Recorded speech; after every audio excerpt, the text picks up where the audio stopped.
بسم اللہ الرحمن الرحیم۔ السلام علیکم معزز ناظرین، پیش خدمت ہے آج کی دلچسپ اور سبق آموز حقائق۔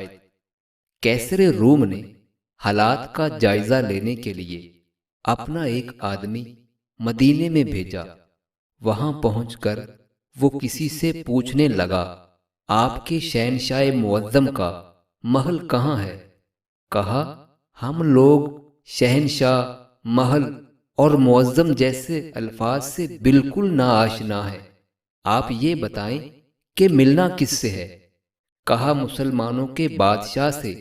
فرمایا گیا، ہمارے ہاں بادشاہ کوئی نہیں، صرف ایک خادم ہوتا ہے جو ہمارے معاملات کا انتظام کرتا ہے، اس کا نام عمر ہے، اور وہ محل میں نہیں رہتا بلکہ گارے کے ایک جھونپڑے میں رہتا ہے، اور اس وقت کہیں مزدوری کر رہا ہوگا۔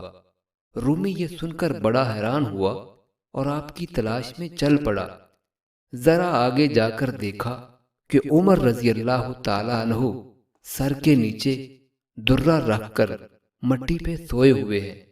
وہ دیکھ کر کہنے لگا، کیا یہ ہے وہ عمر جس کی ہیبت سے دنیا کے فرما رواؤں کی نیند اڑ چکی ہے؟ اے عمر، تم نے انصاف کیا اور تمہیں گرم ریت پر بھی نیند آ گئی۔ ہمارے بادشاہ ظالم اور بددیانت ہیں، اس لیے انہیں سنگین حصاروں میں بھی نیند نہیں آتی۔